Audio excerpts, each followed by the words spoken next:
Alright y'all, made it to Louisiana. I'm here in beautiful Lake Charles with America's favorite shitty beach, taking a break. Alright, I got off the interstate about 30 miles ago, and now it's Louisiana back roads. We can be riding through the swamp for the rest of the way. First stop of France and Louisiana, I'm gonna go see T-Phil. Now look, maybe on the way I'm gonna catch me a crawfish, maybe a gator. I don't know, we're gonna have to wait and see.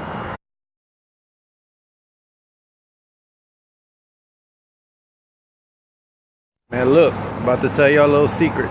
The real reason I rode my bike from Austin to Louisiana is for this. Some booty.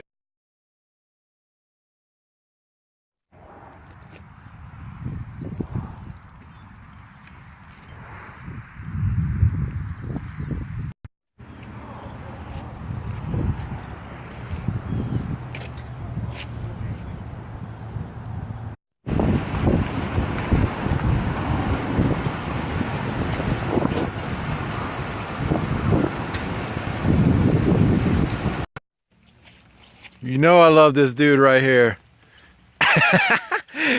T-Phil!